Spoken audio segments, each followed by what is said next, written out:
The best friend who turned my brother's death into a business. My best friend made more money from my brother's death than my family received from the insurance company. I did not know that when he stood beside me at the funeral.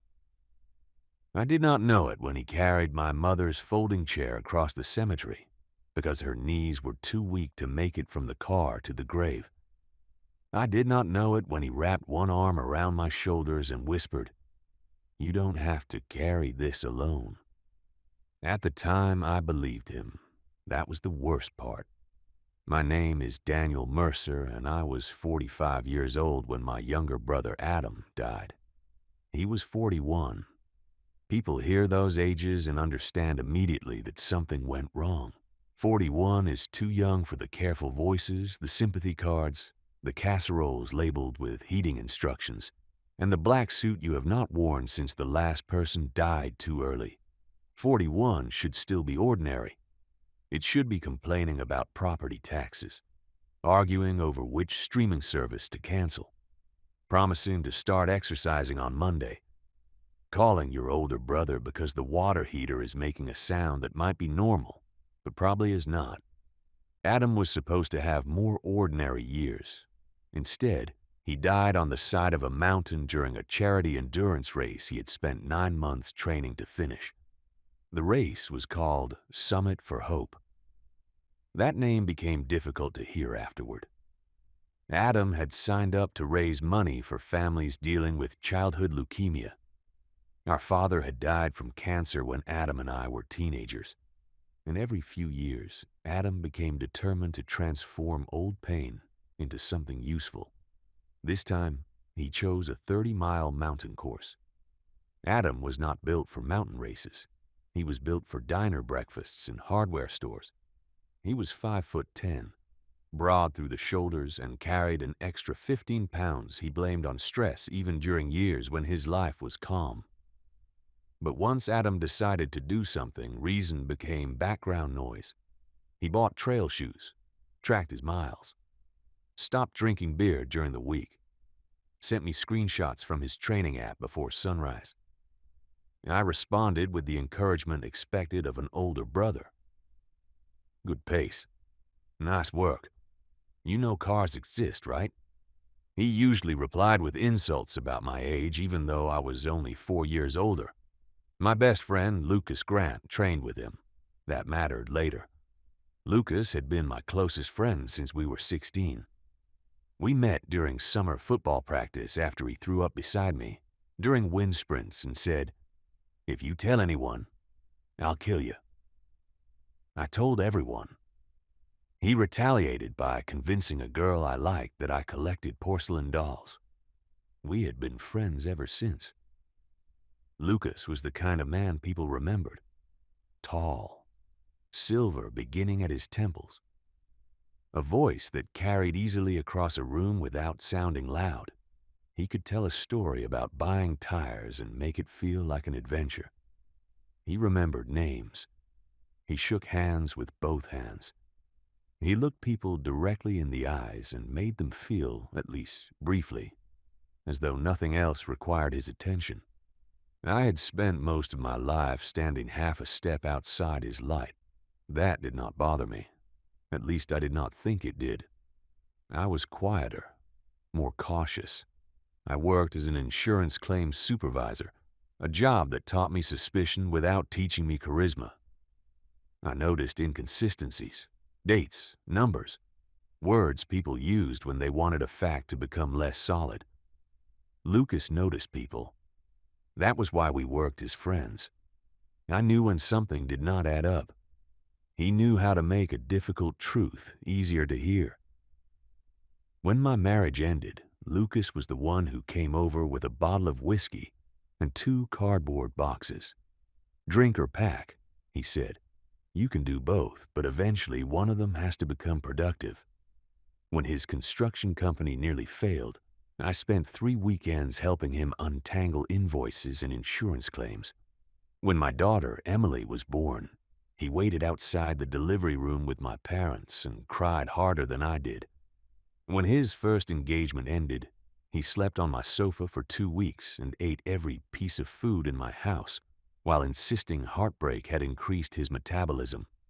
He was not merely my friend. He was woven into the family. My mother called him her third son. Adam called him the brother who was actually fun. Emily called him Uncle Luke. So when Adam decided to run Summit for Hope, Lucas signed up too. Someone has to drag him over the finish line, Lucas told me. Adam laughed. You'll be the one being dragged. They trained together every Saturday. Long runs, hill climbs, gym sessions.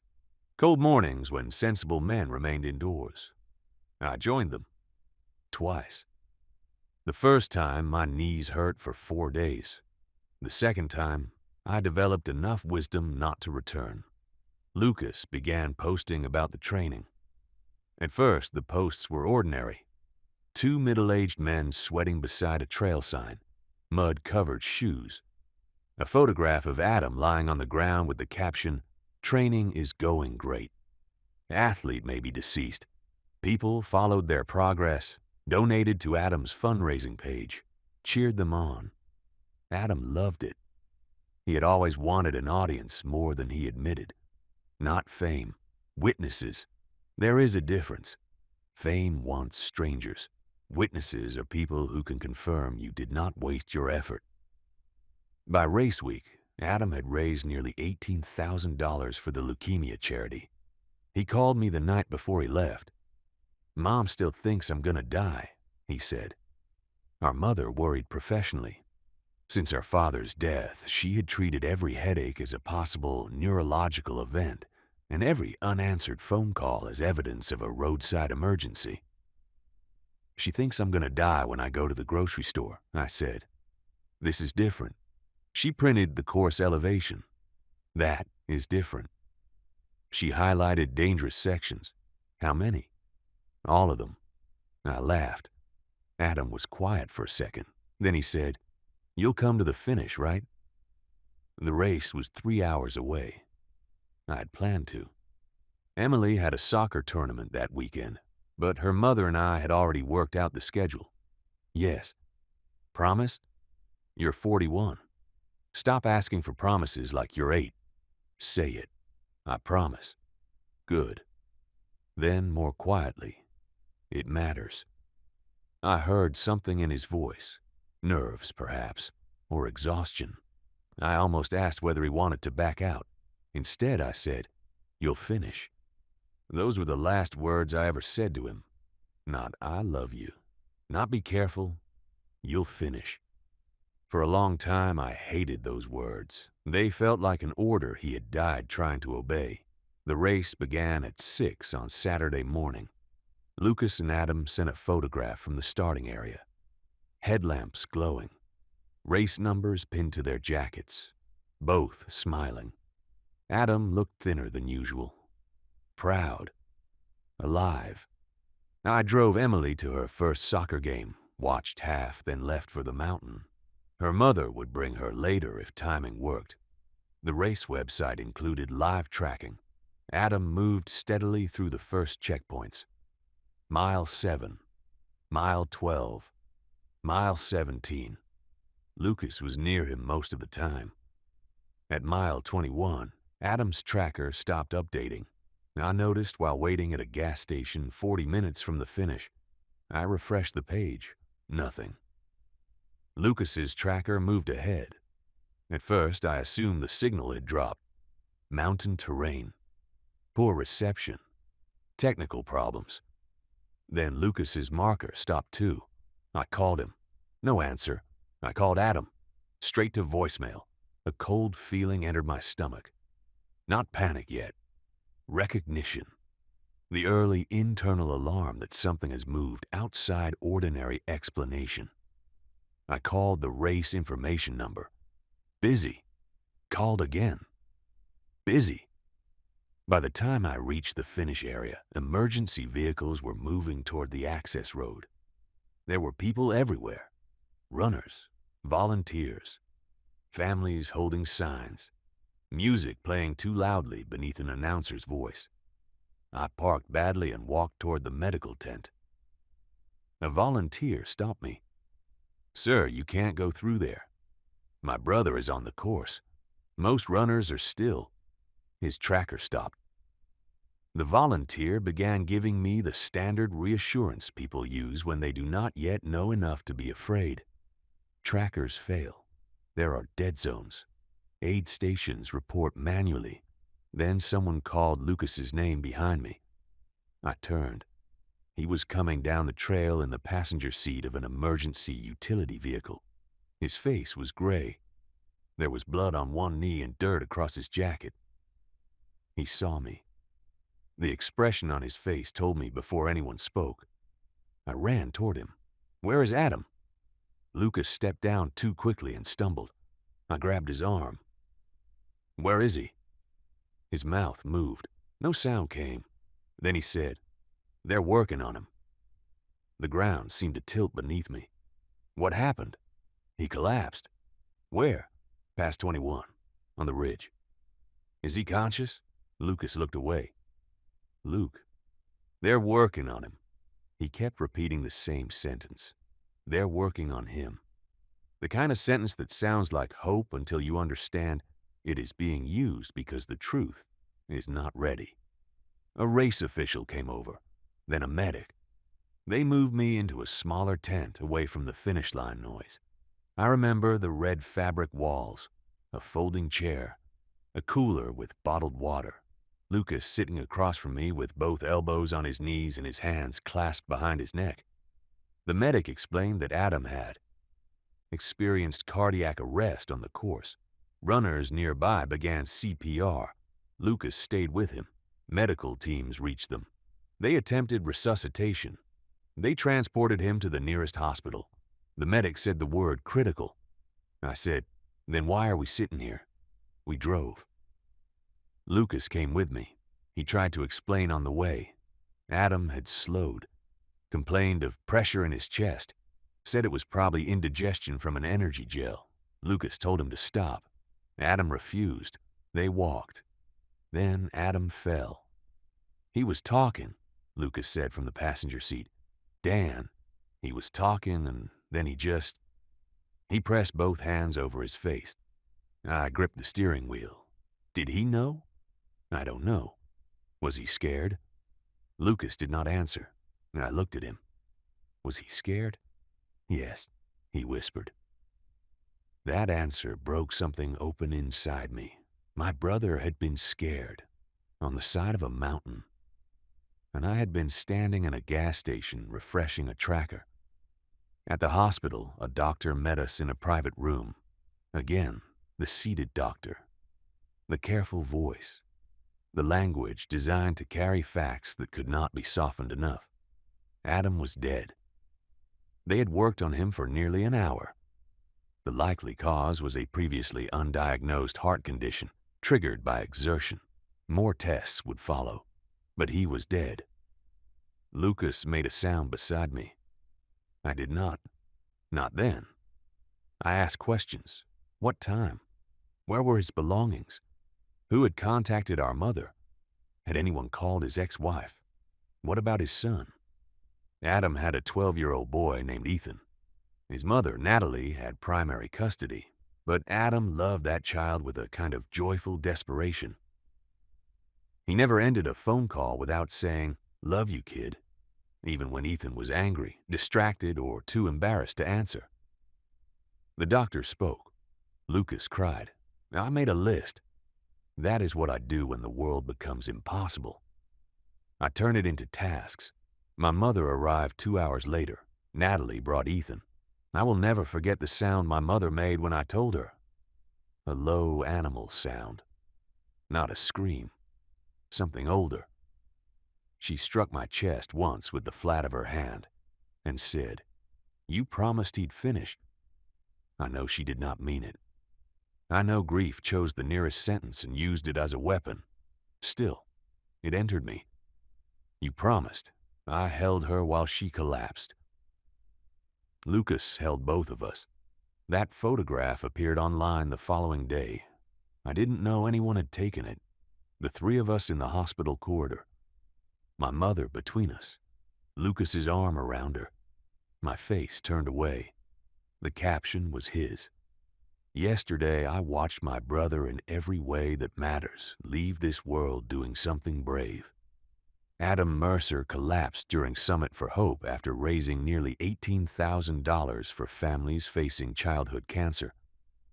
His final miles were full of determination, courage, and love. Please pray for his mother, his brother Daniel, and his son Ethan. I do not know how to carry what happened, but I know I will spend the rest of my life making sure Adam's final effort means something. The post was shared thousands of times. At the time, I was grateful. People donated to the charity. Messages arrived. Former classmates called. Runners shared photographs. Adam's death became part of the race story. A tragedy. A hero. A man who died raising money for sick children. Parts of that were true. But Adam was also the man who once forgot Ethan at guitar practice for 45 minutes because he was watching a documentary about submarines. He was my brother who borrowed tools and returned different tools, as though all wrenches belonged to the same community. He cheated at cards, hated mushrooms, loved terrible action movies, had unpaid parking tickets in 3 counties. Death made him noble very quickly. Lucas helped. He wrote the obituary. The first version described Adam as fearless. I removed the word. Adam was not fearless. He worried about everything. Money, parenting, our mother's health, whether Ethan liked him enough, whether he would ever find someone after his divorce, whether his hairline was changing. He was afraid and did things anyway. That was better than fearless. Lucas did not argue. He changed it to determined. The funeral was held 6 days later. More than 400 people came. Runners wore race shirts beneath their jackets. Adam's co-workers filled 3 rows. Members of the charity attended. The race director spoke. Lucas delivered the eulogy. I had planned to speak. I had written 4 pages about Adam. The hardware store job he was fired from because he gave employees discounts to friends. The time he drove overnight because Emily's appendix ruptured, and I was alone at the hospital. The Christmas he wrapped Ethan's presents in newspaper because he forgot wrapping paper and called it environmentally responsible. I stood at the lectern, looked at Ethan in the front row, then looked at my mother. No words came. Lucas stepped forward. He placed one hand on my shoulder and whispered, "I've got it." He spoke for 12 minutes. Beautifully, he told the mountain story. Not the collapse, the effort, Adam's training, his reason for running, his love for Ethan, his stubbornness, his humor. He made people laugh, then cry, then stand. At the end, Lucas said, "My friend died before reaching the finish line, but together we can carry his purpose the rest of the way." People applauded. At a funeral. I'd never heard applause at a funeral. It felt strange, then moving, then strange again. Afterward, people surrounded Lucas. They hugged him, thanked him, told him how powerful the speech had been. Several said Adam would be proud. I stood beside the casket while my brother's best friend became the voice of his death. That was not the betrayal. Not yet. At the reception, Lucas told me he wanted to start a memorial fund. For Ethan, he said. Education, support, whatever he needs. We were standing near the church kitchen. Volunteers moved behind us carrying trays of food. That's generous. Not from me, from everyone. People keep asking how to help. I looked across the room. Ethan sat beside his mother, staring at his plate. My mother was speaking to an old neighbor. Emily stood near the doorway, watching me with worried eyes. "What kind of fund?" I asked. "Something simple. Education account. Therapy. Maybe support for your mom, too. Adam was helping her with expenses, wasn't he?" "Sometimes, not consistently. Adam had financial ambitions larger than his income, but he tried." I need to talk to Natalie. Of course. And an attorney. Definitely. Lucas touched my arm. We'll do it right. That sentence mattered later. We'll do it right. The memorial page went live the next morning, before I spoke to Natalie, before an attorney, before anyone did anything right. The title read, Carry Adam Home, Supporting the Family He Left Behind. The photograph showed Adam and Lucas at the race starting line. The story was told largely through Lucas's eyes. He described Adam collapsing, his attempt to save him, the wait for medics, the hospital, the promise he made beside Adam's body. That part was new. Lucas wrote, I held my friend's hand after the doctors stopped trying, and I promised him his son and family would never walk alone. I had been in that hospital. I did not see Lucas hold Adam's hand. That did not mean he had not. There were moments when I left the room. Forms, calls, my mother. Still, the sentence unsettled me. The goal was $100,000. I called him. Luke, what is this? The fund. You said we would talk first. I know, but momentum matters. The story is circulating now. People want to help now. If we wait 2 weeks, attention disappears. Whose account is this connected to? A separate business account. Whose business? Mine, temporarily. I closed my eyes. I worked in insurance claims. I knew the problems inside the word temporarily. You need to pause it. Dan, pause it. Why? Because Natalie has not agreed. Ethan is a minor. We have not established a trust. We don't even know who legally controls what. Lucas lowered his voice. You're thinking like an adjuster. I am an adjuster. You're treating kindness like a liability claim. I'm treating money like money. There was silence. Then Lucas sighed. Look, I should have called. I'm sorry, but it's already raised $11,000. My anger shifted. $11,000 in less than a day. For Ethan? For the family. That is vague. It gives us flexibility. Us. Another word I would remember. Take it down until we have structure. Dan, don't kill this because you're overwhelmed. The sentence irritated me. I'm not overwhelmed. You haven't slept. That doesn't make me wrong. No, but it might make you reactive. Reactive. A word designed to turn urgency into instability. I looked toward the living room. My mother was asleep on the sofa. Emily had covered her with a blanket. Adam's son was somewhere across town, facing the first morning without his father.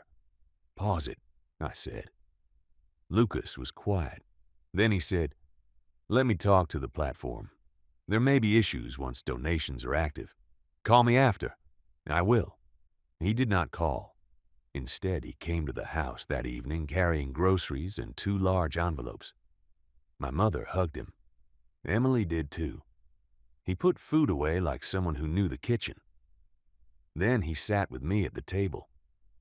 I spoke with a lawyer, he said. Which lawyer? A friend who works with nonprofits. Name? He smiled faintly. There's the adjuster. Name? Stephen Cross. I wrote it down. Lucas placed the envelopes in front of me. The first contained information about establishing a charitable memorial initiative. The second included printed screenshots from the fundraiser. It had reached $26,000. People care, he said. I read the campaign language again. Education, counseling, living support, memorial activities, family assistance, awareness initiatives. What are awareness initiatives? Keeping Adam's mission alive. How? Events, content, partnerships, maybe continuing his leukemia fundraising. That should go to the charity. Some of it could. Some? Lucas leaned back. Dan, we have something here. The phrase made me look up. Something. Not grief, not responsibility. Something. What do we have? Attention, momentum. a story that is connecting with people. My brother died. I know. Do you? His face changed. Hurt, real or strategic, I could not tell. I was there, he said. The room went quiet. My mother shifted in her sleep on the sofa. I lowered my voice. I know you were. I tried to save him. I know. I hear him falling every night. The anger in me softened. That was what Lucas did well. He made his pain visible enough that questioning him felt cruel. I'm sorry, I said. He looked down. I'm not trying to take anything from the family. I'm trying to build something worthy of Adam. I looked at the fundraiser total, $26,000. My brother had been dead 7 days. What does worthy mean? Lucas's eyes lifted. A foundation, race safety, family support, maybe an annual run, scholarships, cancer fundraising. We could turn the worst day of our lives into something that saves people. Our lives, another shared claim. I should have noticed. Instead, I looked toward my sleeping mother. Thought of Ethan. Thought of Adam's $18,000 for leukemia families. Something good. That was what everyone wanted after tragedy. Something good enough to justify continuing. Nothing happens without a legal structure, I said. Agreed. And Natalie is involved. Absolutely. And no money goes to you.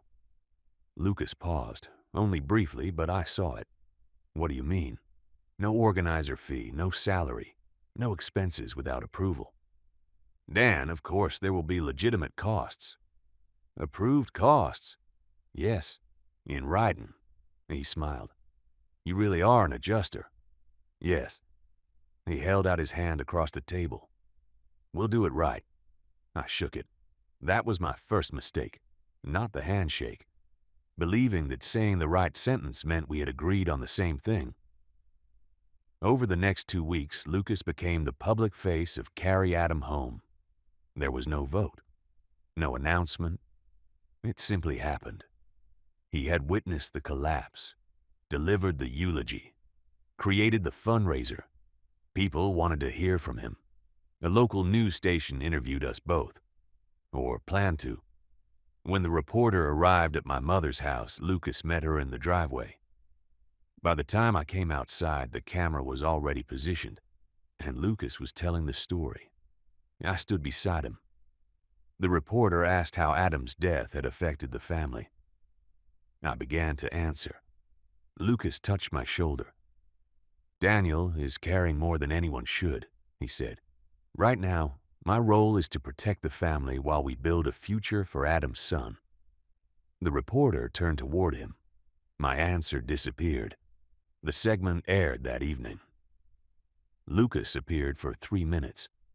I appeared for 11 seconds. The fundraiser link ran beneath his interview. Donations rose to $43,000. People began recognizing him. At the grocery store, at the gym, at church. Someone created a t-shirt with Adam's race photograph and the words, "Finish his miles." Lucas posted himself wearing one, then other runners, then local coaches. A company offered to print more at cost, or so Lucas said. The fundraiser paid the printing bill. That was the first expense I knew about, $2,800. What are the profits? I asked. We're not calling them profits. What are we calling them? Contributions. To what? The initiative, which does not legally exist. We're filing. Who approved the printing? Lucas's jaw tightened. The shirts have already raised $6,000. That is not what I asked. He leaned forward across my office desk. By then, 3 weeks had passed. I had returned to work because unpaid leave does not extend itself for grief. Lucas had come to see me during lunch. Every time something moves, you grab its ankle, he said. I'm asking for records. I send you updates. You send totals. I need invoices, deposits, balances, and account access. You don't trust me. It was the first time he said it directly. The old accusation.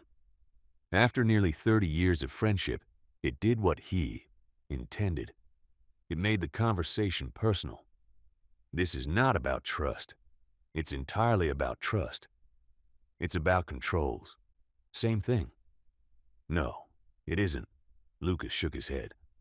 This is why you never build anything. The words landed harder than he knew, or perhaps exactly as hard as he knew. I had spent my life working inside systems other people built.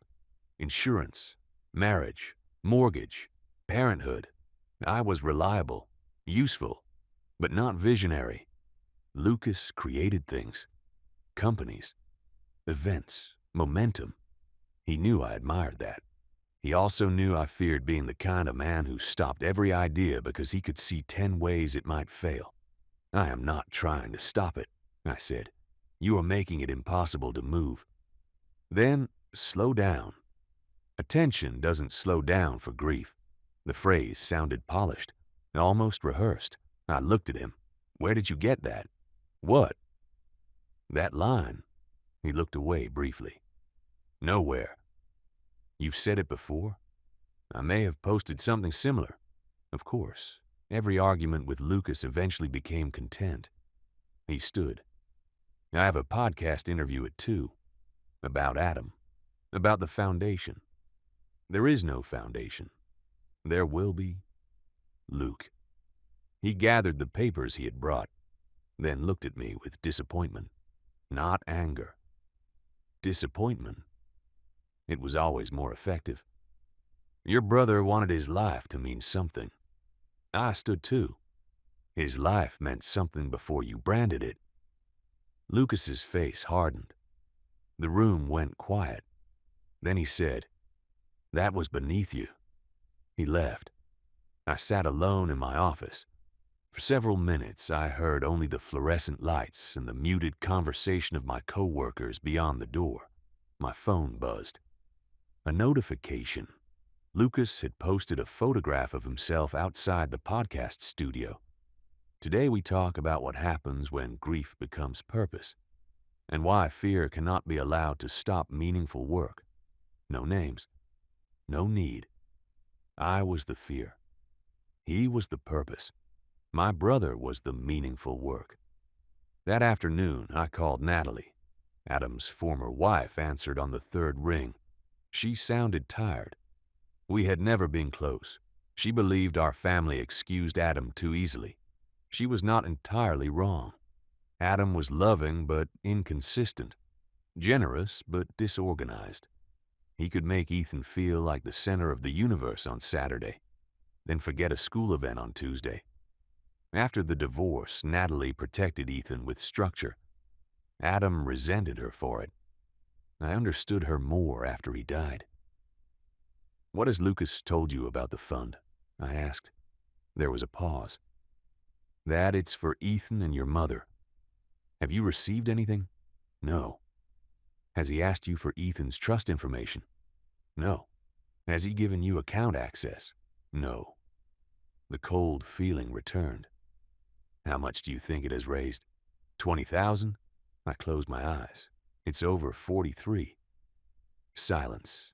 Then, Daniel, I know. What exactly is it paying for? Shirts. Legal setup, allegedly. Events.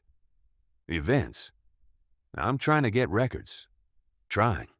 Her voice sharpened. You're Adam's brother. Lucas controls the account. Why? Because I led him. Because people trusted him. Because he moved first. Because I had been too busy identifying my brother's body, helping my mother breathe, and telling a 12-year-old that his father would never call again.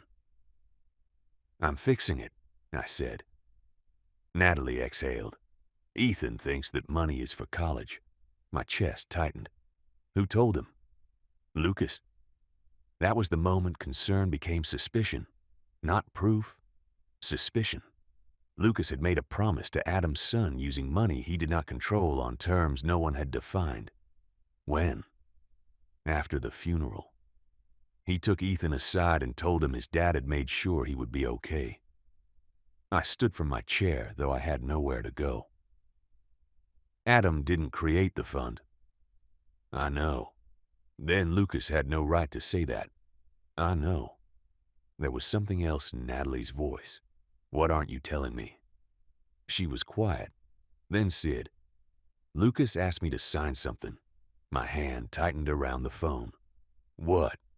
A media release. For Ethan. Did you sign? No. Relief came quickly. Then another question. What did he want it for? A documentary. The word did not make sense at first. What documentary? He said a production company was interested in Adam's story. The race. The charity. Losing a father. The foundation. I sat down again. There was no foundation. There was no approved trust. But there was already a documentary. Send me everything he gave you. I will. Natalie. Yes? Do not sign anything. Her laugh was bitter. I wasn't planning to. 5 minutes later, an email arrived.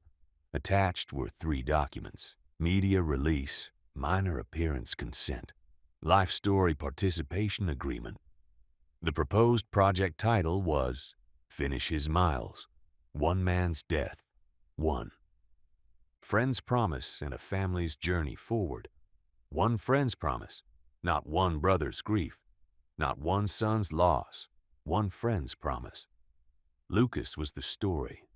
Adam was the event that happened to him. I read the treatment. It described opening with a reenactment of the mountain collapse.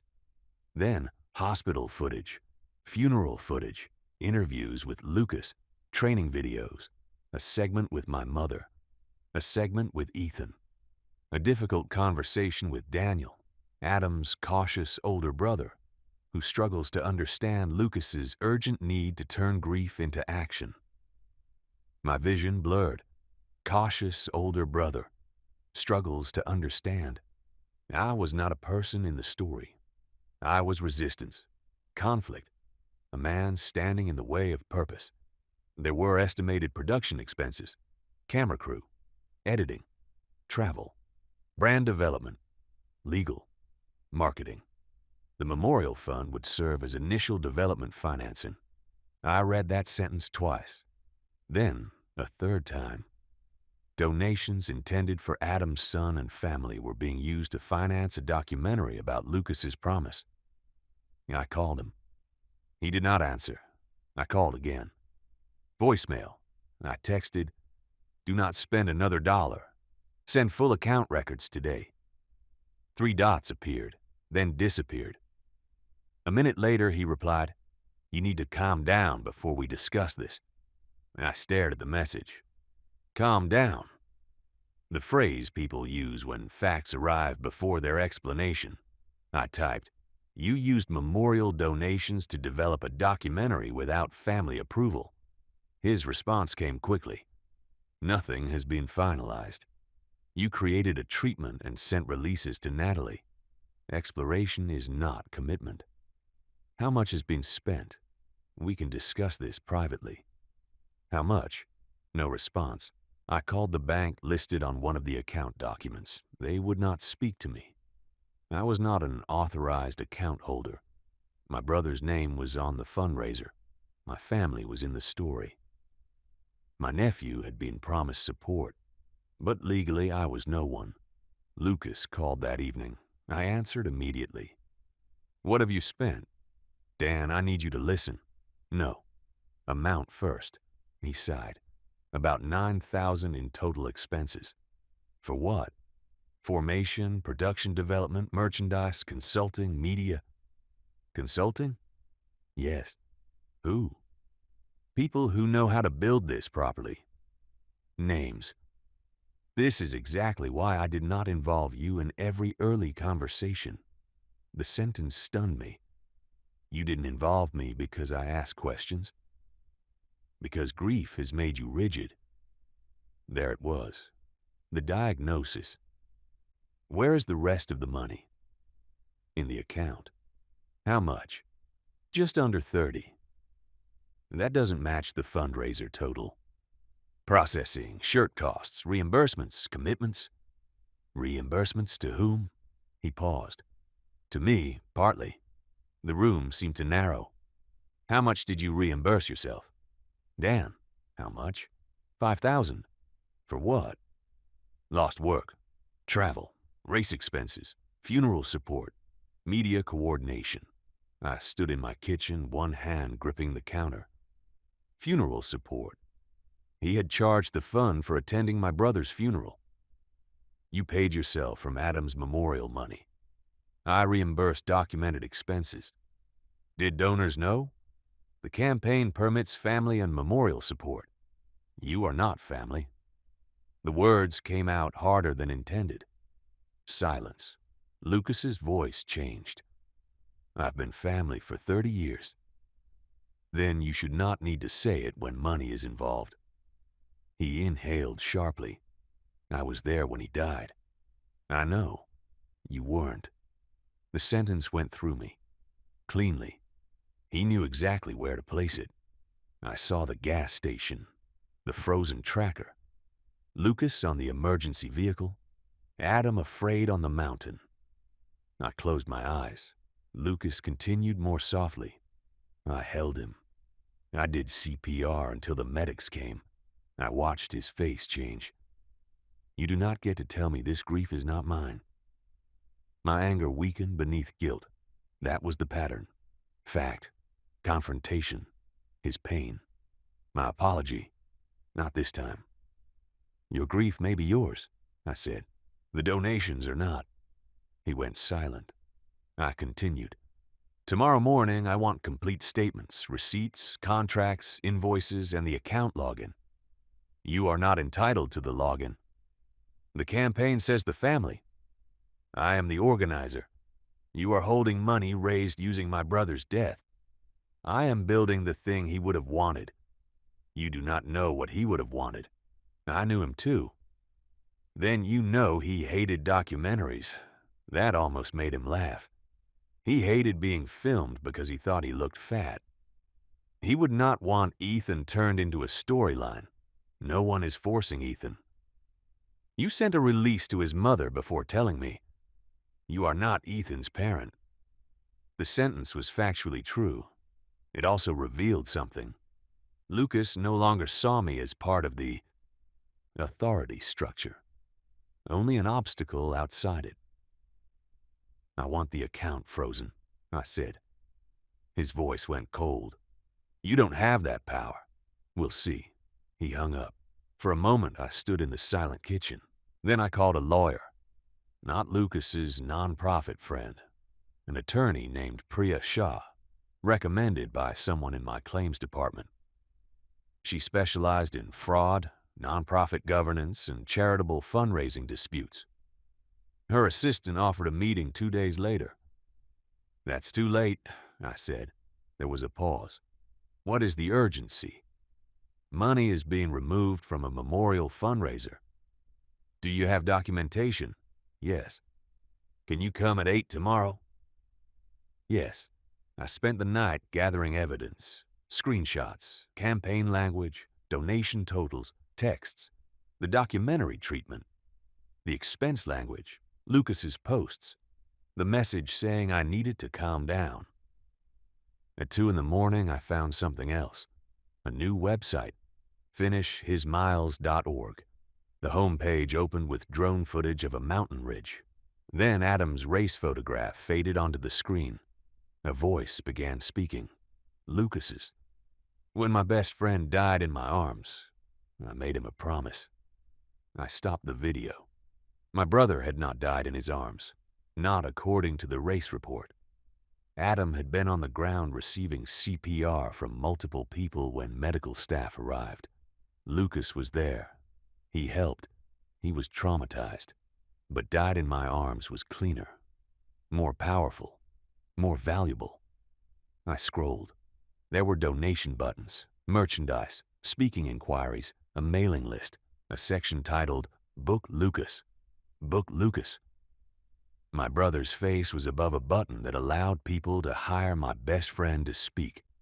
The biography described Lucas as a grief advocate, endurance ambassador, and founder of Finish His Miles. Founder. a program that did not legally exist. Below that was an announcement. Coming soon, Finish His Miles podcast, Episode 1, The Day Adam Fell. I sat in darkness with the laptop in front of me. The refrigerator hummed. A car passed outside. My daughter slept upstairs. My brother had been dead 26 days.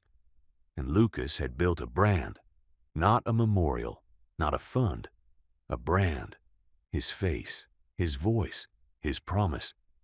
My brother's death beneath all of it like a foundation no one had asked permission to pour. I took screenshots until my hands stopped shaking.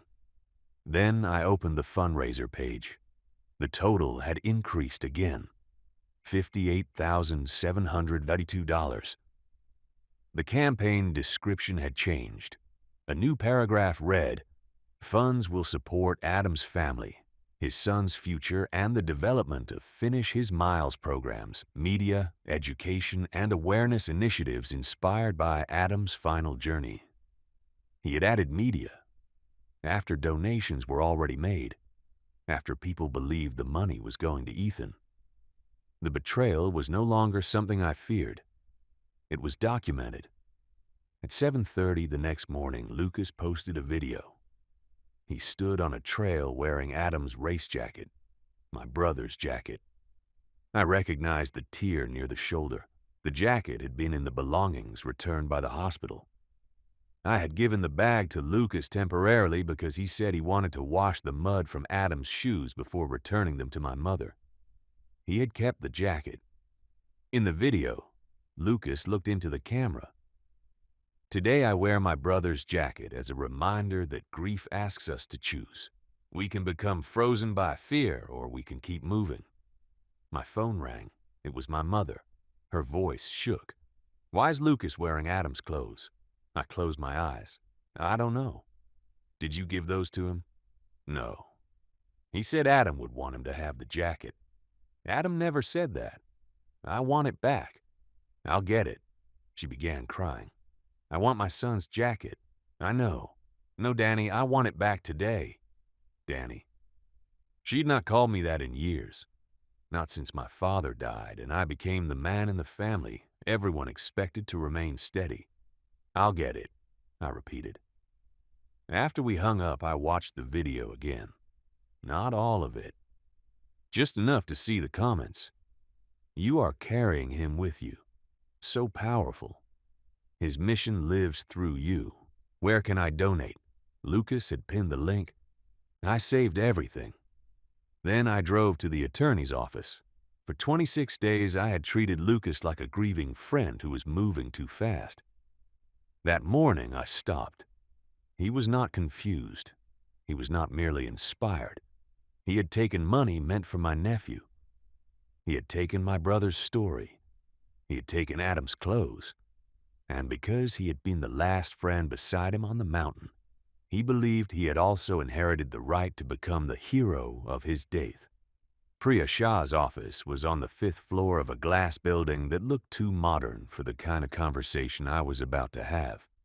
The lobby smelled faintly of coffee and new carpet. A receptionist asked whether I wanted water. I said no, then changed my mind before she walked away. My mouth had been dry since I saw Lucas wearing Adam's jacket. Priya entered the conference room carrying a legal pad and a folder.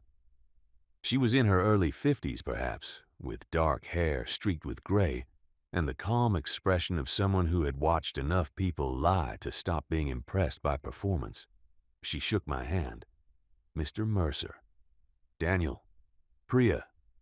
She sat across from me. "You told my assistant there is a memorial fundraiser being misused." "Yes." "How much?" "Almost 60,000. "And who controls it?" "My best friend." She uncapped her pen. "Start at the beginning." I did. I told her about Adam, the race, the collapse, Lucas, the funeral, the fundraiser, the shirts, the documentary proposal, the money Lucas paid himself, the website, the jacket. Priya did not interrupt often. When she did, her questions were precise. "Did Adam authorize any media use before the race?" "No." Did his ex-wife authorize use of their son's image? No. Did your mother sign anything? Not that I know of. Was the fundraiser created through an individual campaign or a registered nonprofit? Individual. Does the campaign state the funds benefit the family? Yes. Does it identify Lucas as a paid organizer? No. Did it originally mention media development? No. That was added later. Do you have screenshots of the earlier version? Yes. Good. That word helped. Good. Not because anything was good, because evidence was good. I opened my laptop and showed her the folders. She reviewed the screenshots, the original campaign language, the modified campaign, the account total, the t-shirt posts, the documentary treatment, the website, the booking page, the message in which Lucas admitted reimbursing himself $5,000, the photograph of him in Adam's jacket. Priya took notes. Then she leaned back. This is serious. I had heard those words before in my line of work. Serious meant there was enough structure beneath the concern to act. What can we do? Several things. First, we contact the fundraising platform and request an immediate freeze. Second, we demand a complete accounting. Third, we notify the bank that ownership and use of the funds are disputed. Fourth, we put Lucas on notice to preserve all records, including messages, contracts, invoices, footage, donor lists, and bank statements. Can we force him to stop using Adam's name? Potentially. His estate may have rights regarding commercial use, depending on the jurisdiction and circumstances. His son's image is a separate issue. Your mother's image, too. The fundraiser and documentary claims raise additional concerns. What about the jacket? Priya looked at me. The jacket? He took my brother's race jacket from the hospital belongings. He's wearing it in videos. Who owns Adam's personal property? That hasn't been settled. Then it should be returned to the estate representative. My mother wants it back. Document that request. I nodded. Priya studied me for a moment. Who is administering your brother's estate? I looked away. No one yet. Was there a will? We haven't found one. Then that needs attention immediately. The estate needs a legal representative. His son may be the primary heir, depending on state law and other factors. I pressed my palms against my knees. Adam had been dead 26 days. I had spent those days choosing flowers, answering calls, sitting with my mother, checking on Ethan, returning to work, and watching Lucas become a public symbol. Meanwhile, there were forms, court filings, property, accounts, rights, things death creates before grief allows anyone to look at them. I should have done this sooner. Priya's expression did not change. No, I looked at her. You should not have had to anticipate that a close friend would monetize your brother's death before the family completed probate. The sentence was blunt. I appreciated it. What happens if the platform freezes the account? Lucas will likely react publicly. He already does. Yes, but this may intensify. You should prepare for him to frame legal action as an attack on grief, charity, or Adam's legacy. I thought of the podcast. Fear cannot be allowed to stop meaningful work. He'll make me the villain. He may try. Can I stop him? Not from trying. The answer was not comforting. It was honest. Priya continued, but facts help. Records help. Donor intent helps. Family authority helps. If he has treated memorial funds as personal operating capital, that becomes difficult to explain once statements are produced. Once statements are produced. If he cooperates, and if he doesn't, we seek a court order. The phrase, settled heavily. Court. I had not wanted court. I had wanted my brother to finish the race. I had wanted to attend my daughter's soccer game and complain about the drive. I had wanted Lucas to remain the man who packed boxes after my divorce. Instead, I was sitting across from an attorney discussing how to force him to disclose what he had done with money raised through Adam's death. "Do it," I said. Priya nodded once. "No direct contact with Lucas from now on. I need the jacket. We will include it in the demand. My mother wants it today. I understand. But if you show up angry, he may use the confrontation." I almost objected. Then I remembered Lucas's skill. A raised voice, a camera, a clipped video. The cautious older brother loses control. "No contact," I said. "Good." Again, that word, good. By 10:30, Priya's office had sent notices to the fundraising platform, Lucas, his bank, and the company hosting Finish His Miles. At 11:12, Lucas called. I did not answer. At 11:14, he called again. Then 6 more times. The messages began. "What did you do? You contacted the platform? Call me now. Daniel, you are making a huge mistake. This is Adam's legacy. You do not get to shut down what he started. Then, you need to think about Ethan before you destroy his future." That message stopped me. The audacity of it. Lucas had not created a trust for Ethan, had not transferred money to Natalie, had not even given them account access, yet he was using Ethan as a shield. I forwarded every message to Priya. She responded, "Do not reply." At noon, Finish His Miles posted an announcement. Due to unexpected legal interference, donations are temporarily paused while we protect Adam's mission and the family support work already underway. Unexpected legal interference. Not a family requesting records. Not a dispute over memorial funds. Interference. Lucas had always understood the power of framing. By 1 o'clock, people were sharing the post. Some asked what happened. Others defended him immediately. Ignore the negativity. Purpose always attracts resistance. Adam would want you to keep going. Don't let bureaucracy kill the mission. Bureaucracy. That was me too. Fear. Resistance. Bureaucracy. Lucas had built an entire moral vocabulary in which anyone asking for records became an enemy of hope. At 2:15, my mother called. "Lucas says you froze the fund." "He called you?" "He came here." I stood so quickly my office chair rolled backward. "He's at your house?" He was. What did he want? He said he needed me to sign a statement. My heart began pounding. "Did you?" "No." Relief came so fast it hurt. What did it say? That I supported the foundation. That Adam wanted Lucas to continue his work. That the fundraiser was being managed properly. "Mom, none of that has been established." "I know." Her voice sounded small. Then she said, "He cried." "Of course he did." "What did you say?" "I asked for the jacket." I closed my eyes. "And?" "He said it belongs to the mission." For several seconds, I could not speak. The mission. My brother's jacket belonged to the mission, not to his son, not to his mother, not to the estate. The mission. "Mom, listen to me. Do not let Lucas into the house again. He has a key." I went still. "What key?" "The back door key Adam gave him years ago. Change the locks. Danny. Today." She was quiet. Then, "You think he would take something?" "He already did."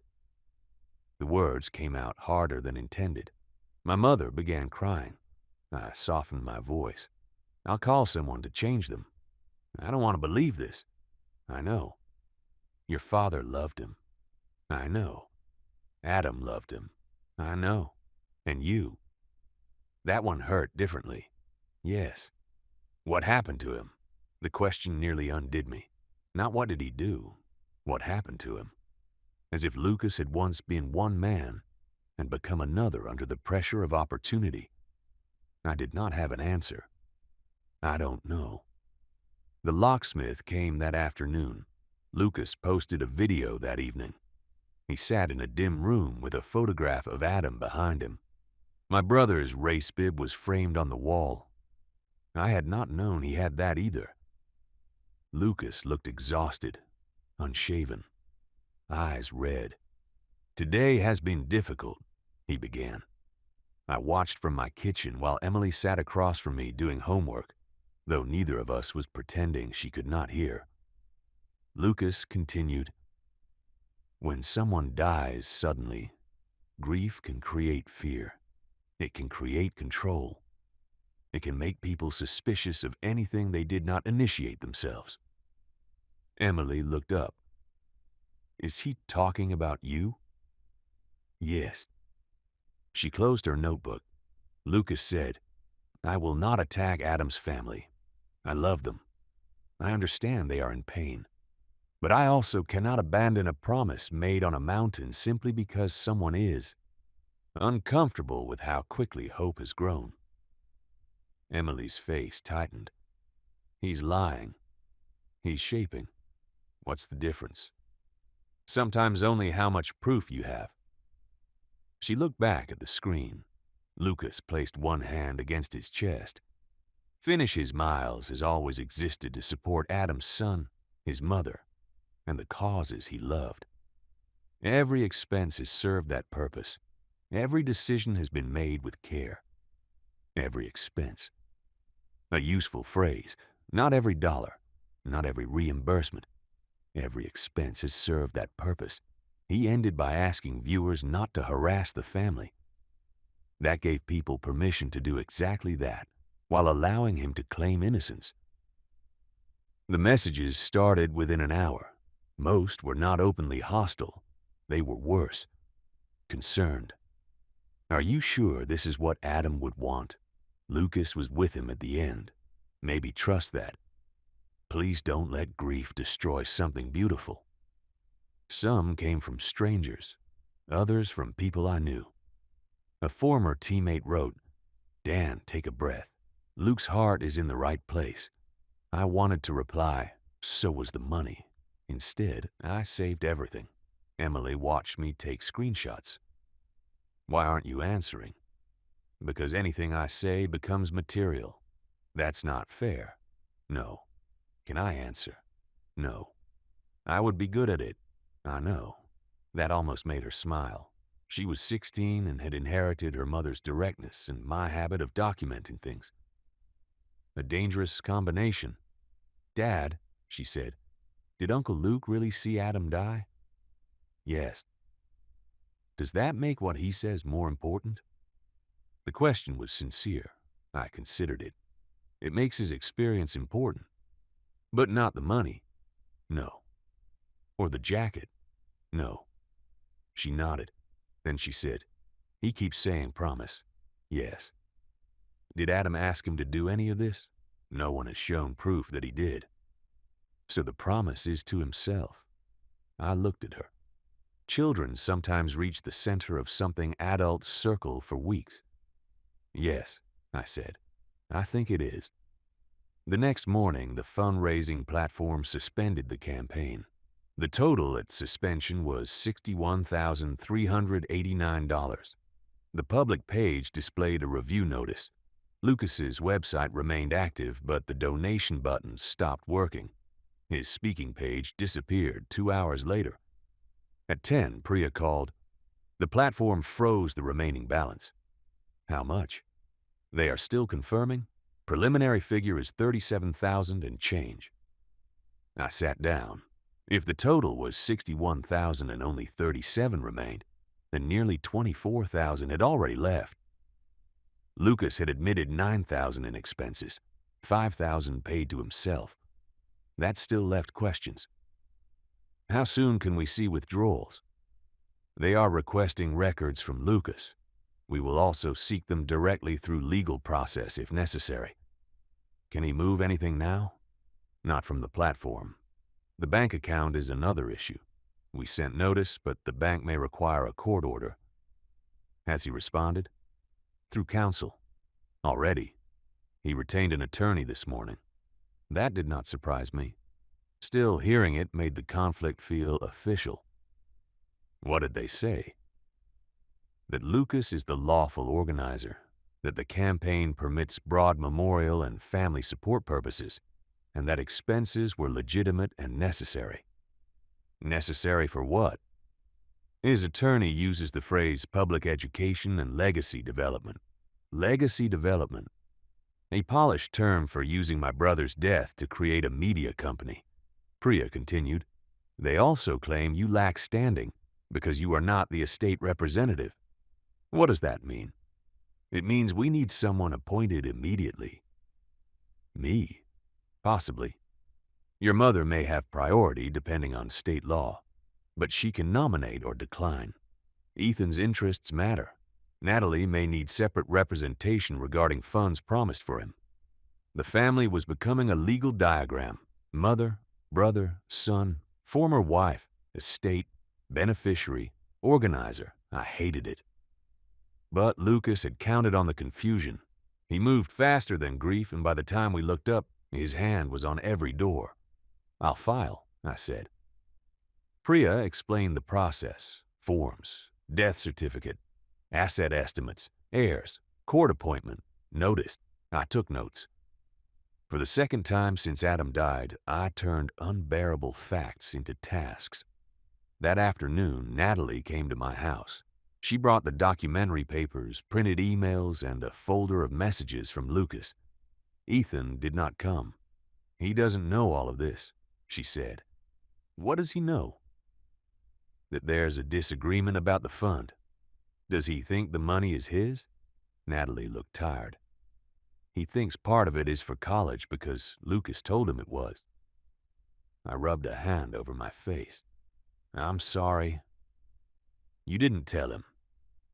I let Lucas control the story. Natalie sat across from me. For years we had been cordial at birthdays and tense at holidays.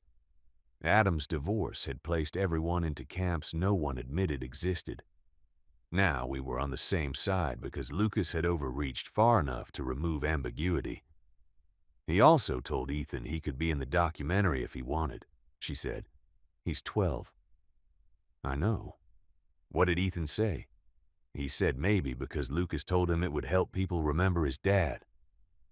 There it was. The same trap. If you refuse, you are letting Adam disappear. If you question, you are killing the mission. If you protect privacy, you are ashamed of the story. What do you want? I asked. Natalie looked surprised. The money in a proper trust for Ethan. Any amount specifically donated for him should go there. No documentary, no interviews, no use of his image without my written approval. And the rest? Your mother should be supported if donors intended that. The leukemia charity should receive anything collected under Adam's original mission. I don't know. But not Lucas. I nodded. We agree. That felt important. Not because agreement solved anything. Because Lucas had perhaps assumed division would keep the family weak. Adam and Natalie had divorced. My mother resented Natalie for years. I had defended Adam too often. Lucas knew all of that. He may have believed none of us would sit at the same table long enough to compare what he had told us. What did he tell you about me? I asked. Natalie hesitated. Tell me. That you were emotionally shut down. That you cared more about control than Ethan. That you resented him because he was with Adam at the end. The words hurt because each contained something plausible. Emotionally shut down. Control. Resentment. Lucas knew how to build lies from materials already present. What did you believe? Natalie looked at me. Some of it. I appreciated the honesty. And now I think he needed me to distrust you. I looked toward the window. The afternoon was gray. Adam had once stood in that yard at Emily's birthday party, arguing with Natalie over whether Ethan could eat a second cupcake. They had fought quietly beside the fence. Lucas had stepped between them, joked, redirected, made peace. He had always been useful in the spaces between people. Now he was using those spaces to create authority. "I'm filing to administer the estate," I said. Natalie nodded. "I'll support that, as long as Ethan has independent protection." He should. We contacted a trust attorney for her. Adult decisions made carefully because a dead man's friend had made speed look like virtue. 3 days later, Lucas returned the jacket. Not personally. A courier delivered a sealed plastic box to my mother's house. Inside were Adam's race jacket, bib, watch, shoes, and 2 energy gel wrappers. Everything had been cleaned. Too clean. The mud was gone. My mother held the jacket against her face and cried because it no longer smelled like him. Lucas had washed away the last physical evidence of the mountain before using it in videos. I watched her fold it, then unfold it, then press her fingers over the tear near the shoulder. There was a note in the box. "The mission is bigger than any one object. I hope this brings peace." My mother handed it to me. "Throw that away." I did not. I gave it to Priya. Evidence. Everything had become evidence, even cruelty, especially cruelty. Lucas's attorney produced the first expense summary the following week. It was 12 pages long, professional, categorized, designed to create the appearance of responsible administration.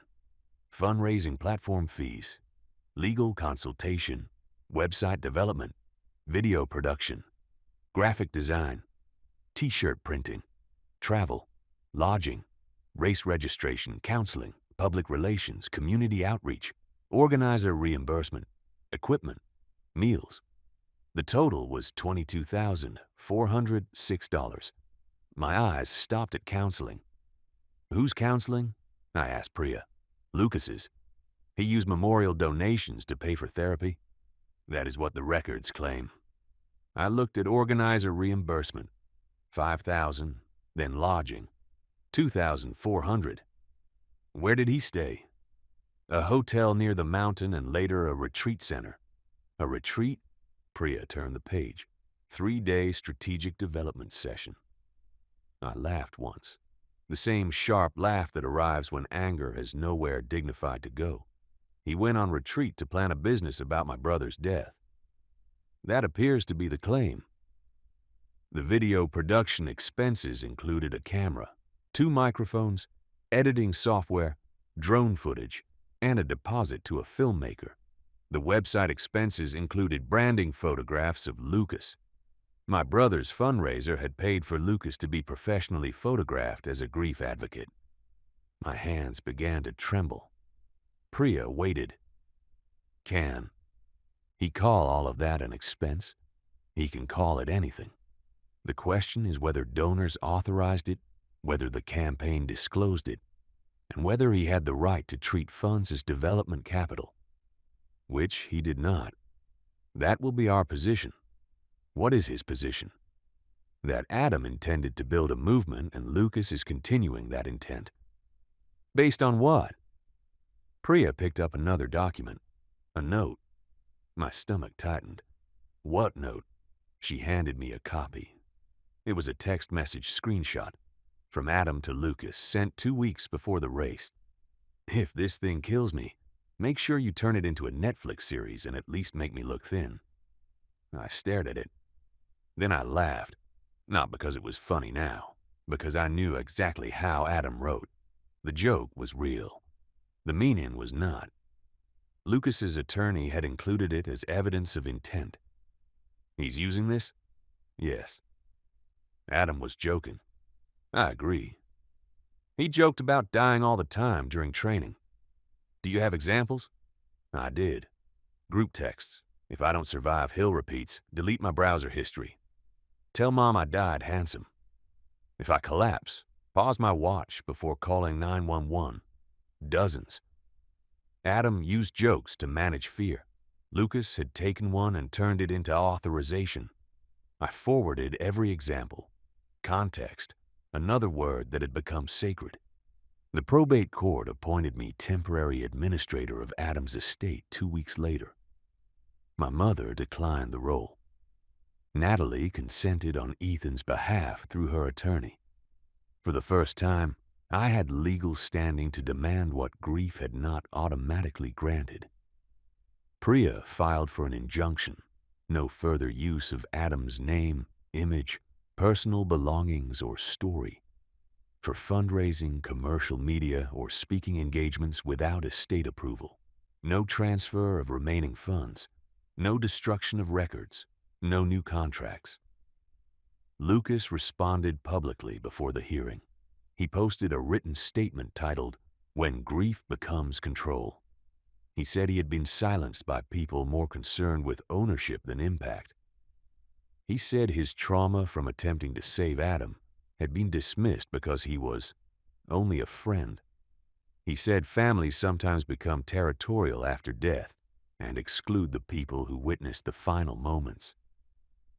He said every expense was made in service of the mission.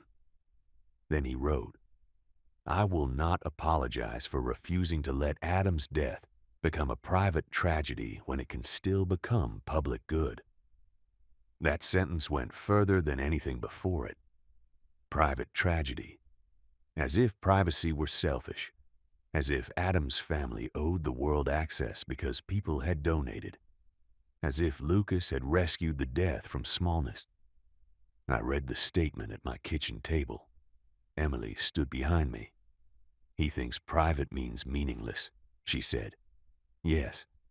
Was Uncle Adam private? About some things. He posted a lot. He did. Would he want all this? I thought carefully. Adam might have loved the shirts. He would have been thrilled by the donations to the leukemia charity. He might even have enjoyed being the subject of a short documentary if he were alive to joke through it.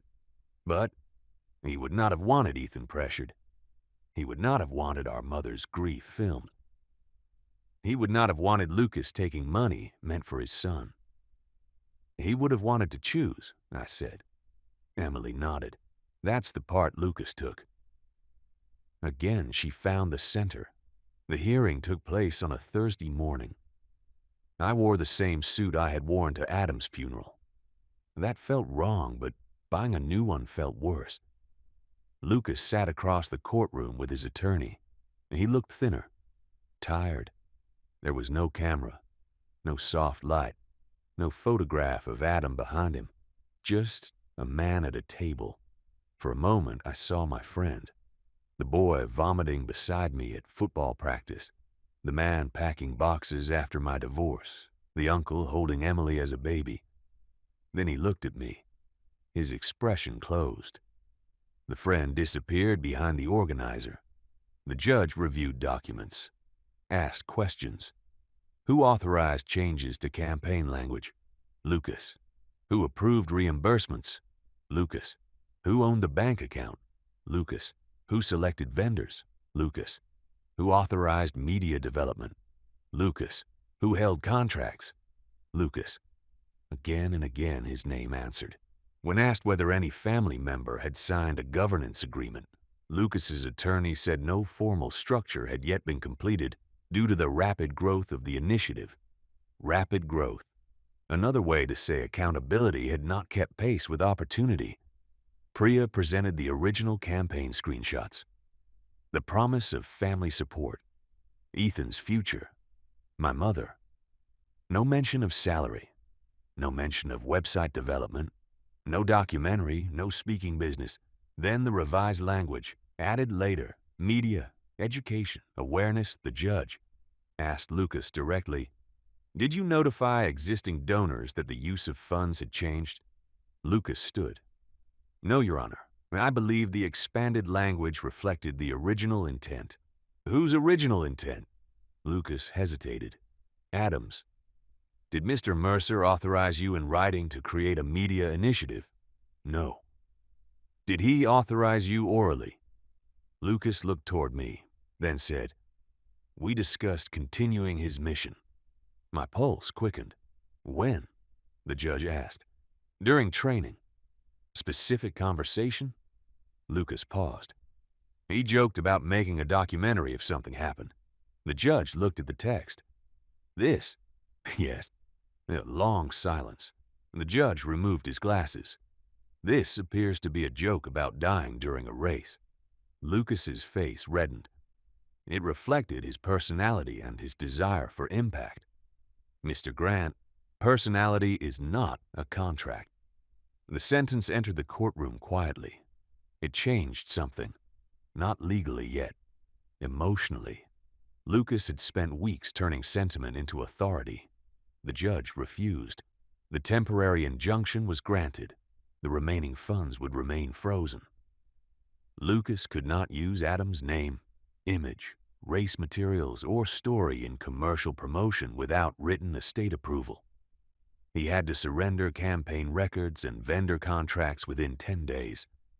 He could continue speaking about his personal grief, but not as a representative of Adam's family or estate. Outside the courtroom, reporters waited. Not many. Enough. Lucas stopped. I kept walking. One reporter called, "Mr. Mercer, are you trying to shut down the Memorial Foundation?" I stopped.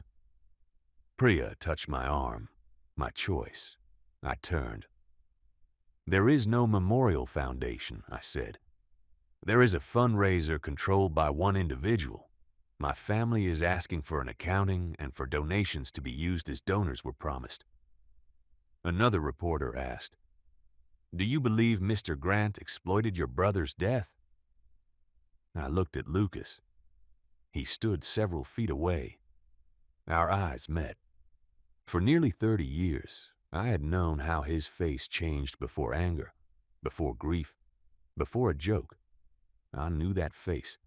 He looked afraid, not of losing me, of losing the story. I turned back to the reporter. "I believe records should answer that." Then I left. That afternoon, Lucas posted nothing. The silence lasted 2 days. Then former vendors began contacting us. The filmmaker had been told the project was family approved. The graphic designer believed Finishes Miles was a registered nonprofit. The podcast producer thought I had declined participation because I was too emotionally fragile.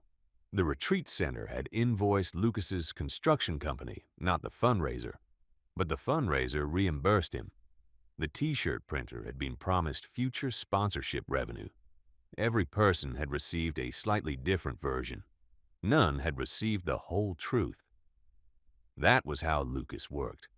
He did not always tell direct lies. He distributed partial truths strategically. To me, family support. To Natalie, Ethan's future. To my mother, Adam's legacy. To vendors, approved foundation. To donors, hope. To himself, perhaps, purpose. The records arrived on the 10th day.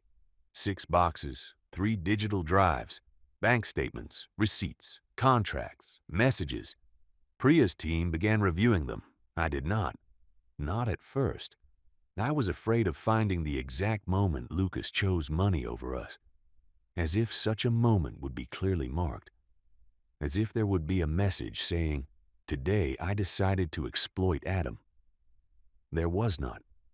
Instead, there were increments. A branding invoice. A reimbursement request he approved himself. A message to a producer saying, "The family is emotional, so I'm handling creative direction."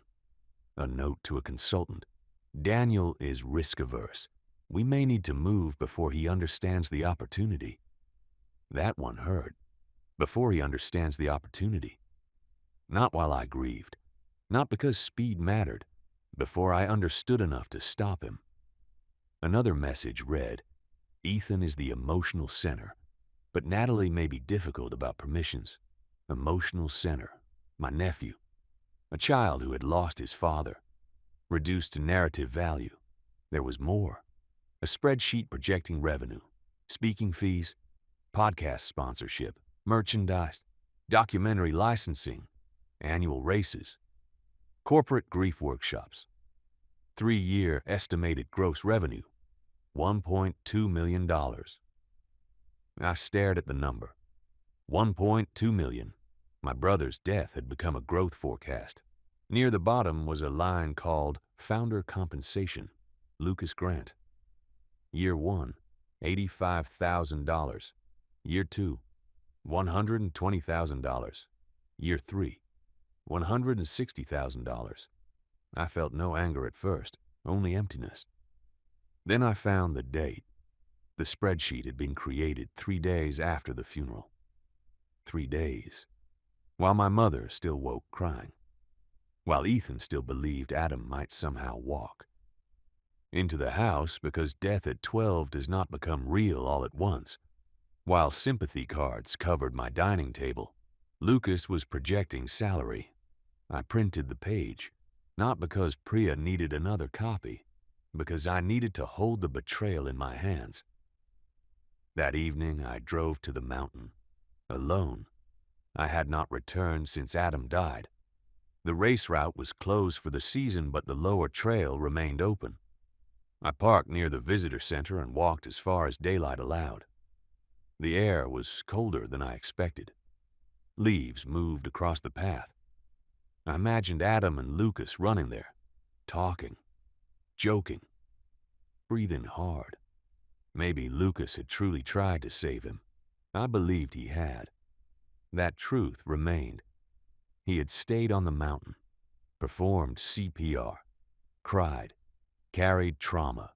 Then, somewhere after, he saw attention gathering around the death and mistook it for permission. Or maybe he saw permission because attention had always felt like proof to him. I stood beside the trail until the sky began to darken.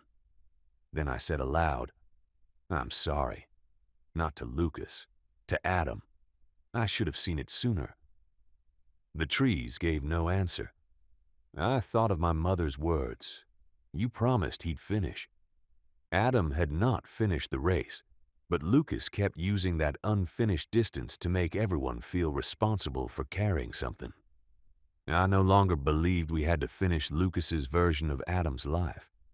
My brother had already lived it, messily, imperfectly, fully enough to belong to no one else. I walked back toward the car. My phone buzzed before I reached it. A message from Priya. We found payments to Lucas's personal credit cards and mortgage account. Call me tomorrow. I stopped on the path, read it again. Mortgage, not expenses, not grief counseling, not media. Mortgage. The last part of me, still trying to preserve an explanation, went quiet. Lucas had used money raised for Adam's son to pay for his own house. I looked up at the darkening mountain. Then I called Priya immediately. Priya answered on the second ring. "Daniel, you said mortgage." There was a pause. "Yes." "How much?" "We are still tracing everything." "How much, Priya?" $4,800 appears to have been transferred from the fundraising account to Lucas's personal checking account.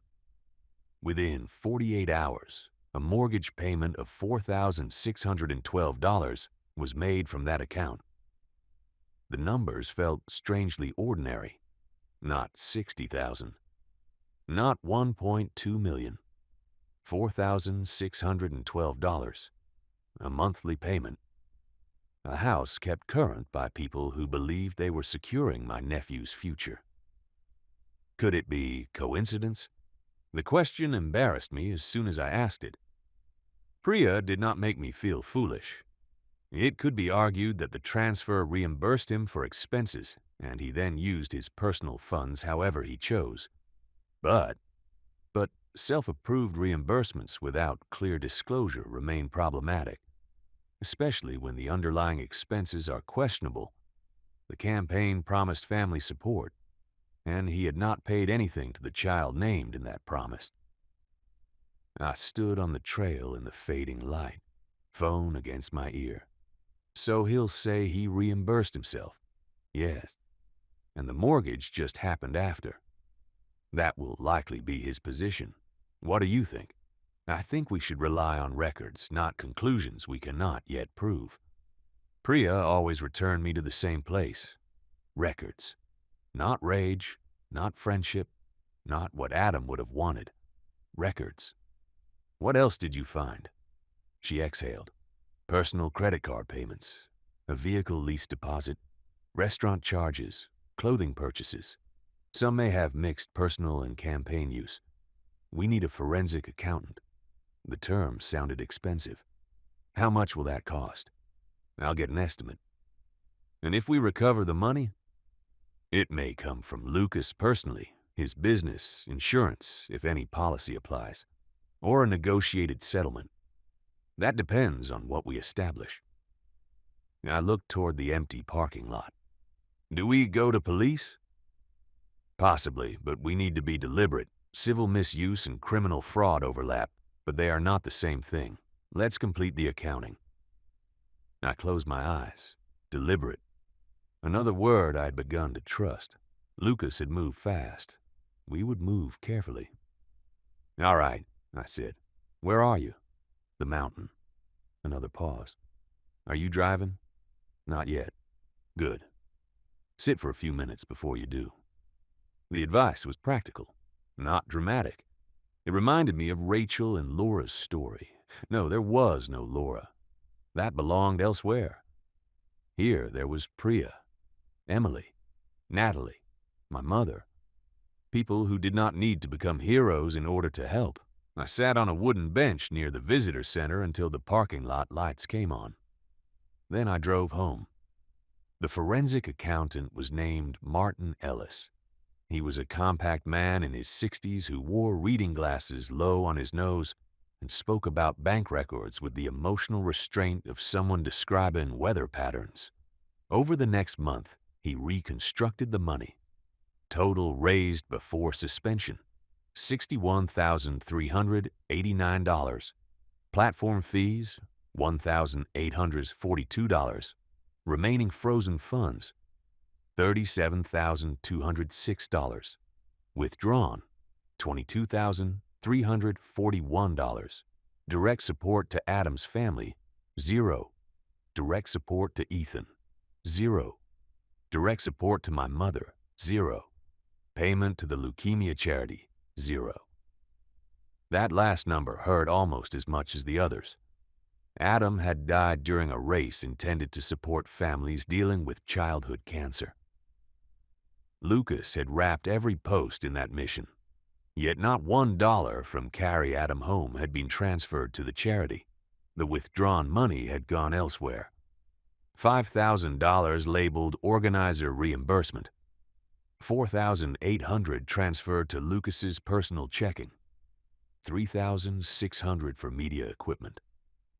$2,800 for shirts. $2,400 for the strategic retreat.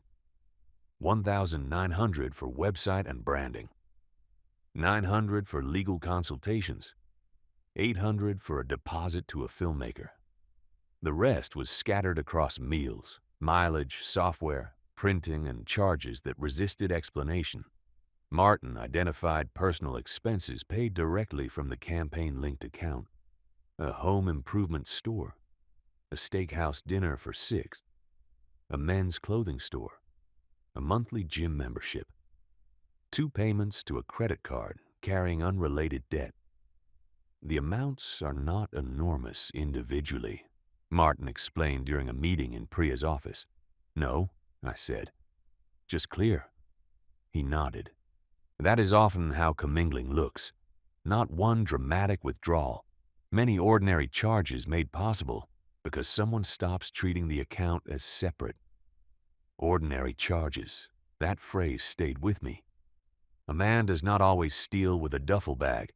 Sometimes he uses a memorial account to pay for dinner because the card is already in his wallet. Then again. Then a mortgage. Then a camera. Each decision making the next easier.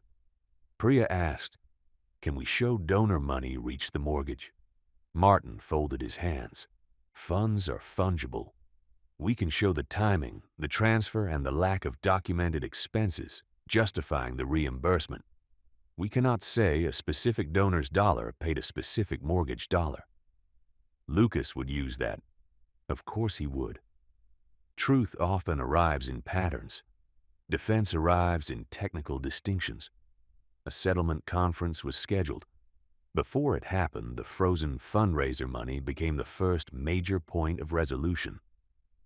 The platform completed its review and determined that the original campaign language represented Adam's son and family as the primary beneficiaries because no registered nonprofit or trust existed and because use of funds had expanded without clear donor consent. The platform offered donors a choice: refund or transfer into a court-supervised memorial trust. Priya helped us establish the trust, not Lucas's foundation, not my account. A real trust with written rules, Ethan's education and counseling, limited support for my mother related to Adam's death and the income he had occasionally provided, a designated percentage to the childhood leukemia charity Adam originally supported, no salaries, no personal reimbursements, no media production, no documentaries, no speaking fees. Every distribution required documentation and independent approval. Natalie reviewed the terms with her own attorney. My mother did too. For the first time since Adam died, we created something together without Lucas in the middle. Most donors chose the trust. Some requested refunds. I did not resent them. They had donated based on a story that changed after payment. They had every right to take back their trust. After refunds, $34,118 moved into the memorial trust. When the transfer cleared, Natalie called me. Ethan wants to know if this means Lucas was lying. I sat in my car outside work. What did you tell him? That adults can mean something good and still do something wrong. That's fair. He wants a clearer answer. He's 12. He's Adam's son. He will keep asking until the answer hurts enough to feel real. That sounded like my brother. What does he know? That Lucas took money for expenses and did not set up the college fund he promised. I rubbed my forehead. What do you want me to say? The truth, without making Ethan carry the lawsuit. We agreed I would speak to him in person. The following Saturday, I went to Natalie's house. Ethan sat at the dining table wearing one of Adam's old sweatshirts. The sleeves covered most of his hands. His hair had grown longer since the funeral. He looked younger and older at once, the way children often do after losing a parent. Natalie remained in the room but sat near the window. I took the chair across from him. Mom says the money is safe now. Most of what remained is. What does that mean? It means some had already been spent. By Uncle Lucas? Ethan had called him Uncle Lucas for years. The title hurt now. Yes. On what? Websites, shirts, video equipment, travel, some personal things. Ethan looked down. He said it was for me. I know. Did Dad tell him to do it? No. He said Dad made him promise.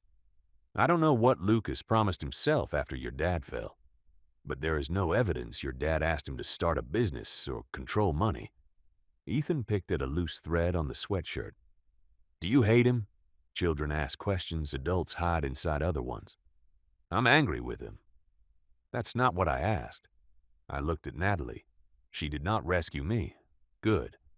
I don't know, I said. Ethan looked up. How can you not know? Because I loved him for most of my life. Can you love someone who steals? Yes. Then why doesn't that fix it? The question went straight through me. Because love is not the same as permission. He was quiet. Then he said, he told me Dad died in his arms. I swallowed. He was beside your dad. He helped. Other people helped too. Did Dad die in his arms? Not the way Lucas tells it. Ethan's face changed. Not tears. Something harder. He made it sound like they were alone. I know. Why? I thought of the projected revenue, the booking page, the framed race bib, the phrase one friend's promise. Because being the only person beside your dad made Lucas's story more powerful. Ethan leaned back. So he used Dad? Yes. The word came out quietly. No softening. Yes. He looked toward his mother. She held his gaze. Then he turned back to me. Did you? The question shocked me. What? Did you use Dad? I could have been offended. Instead, I considered it. I had spoken to reporters, filed legal claims, created a trust, repeated Adam's story in court documents, turned his private jokes into evidence. The difference mattered, but I wanted to answer honestly. I have used facts about your dad to protect his estate and the money intended for you. I try not to use him to make myself more important. How do you know the difference? Another impossible question. Whether I would still do it if no one praised me. Ethan studied me, then nodded slowly. That answer seemed to satisfy him, at least for the moment.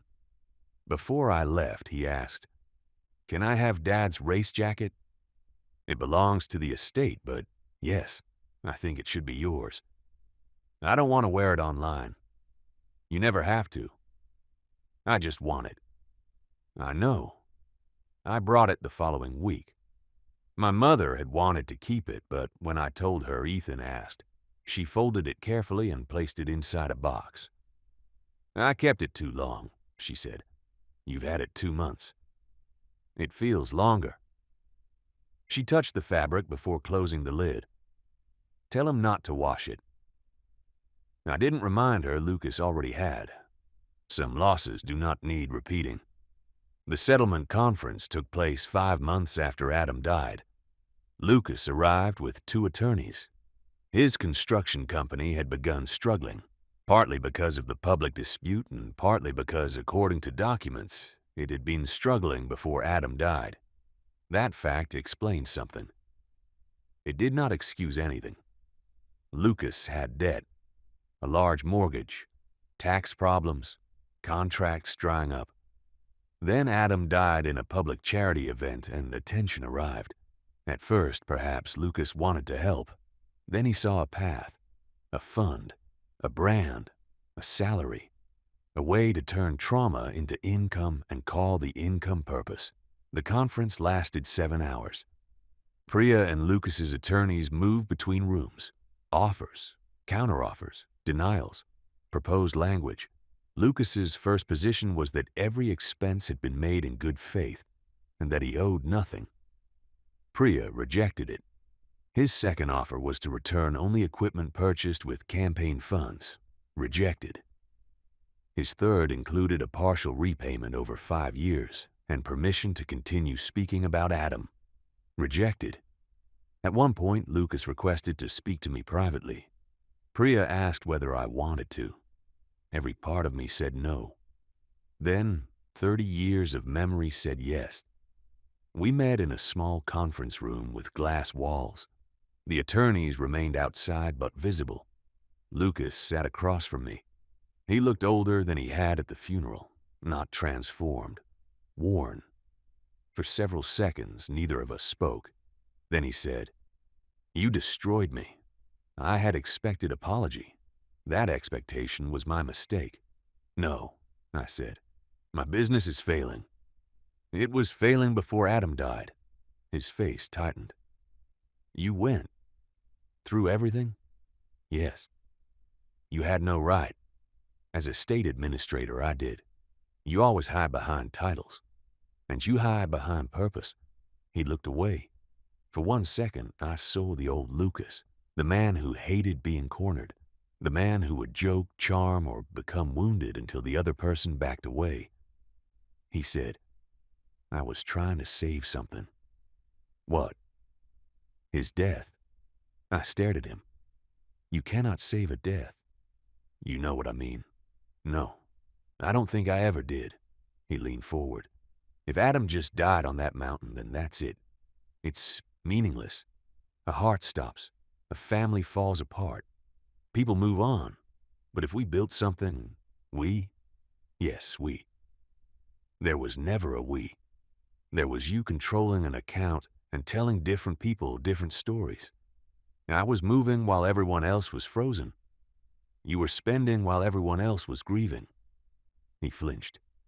Then anger arrived. "You think you're better because you filed forms?"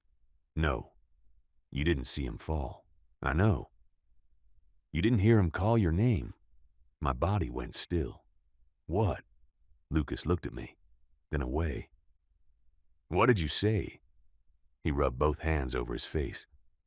When he was on the ground, before he lost consciousness, he said your name. The room seemed to disappear. What exactly did he say?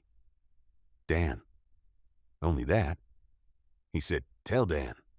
My throat closed. Tell Dan what? I don't know. You never told me this. I was trying to protect you. No. The word came out sharply. You used every detail of that mountain except the one that belonged to me. Lucas's eyes filled. I didn't know what he meant. That was not your decision. He was scared. He was confused. That was not your decision. I thought telling you would make the guilt worse. You told the world he died in your arms. You used his jokes as legal authorization. You described his final moments on podcasts. But you kept my name out because you were protecting me? Lucas lowered his head. The answer was obvious. If Adam had called for me, then Lucas was not the center of the final moment. The dying man had reached toward his brother, not his future founder, not the mission. Me. You kept it because it weakened your story, I said. He didn't deny it. That betrayal felt different from the money. Money could be traced, repaid, frozen. Adam's final words had been held inside Lucas for months, not because they were private, but because they made him less important. I stood.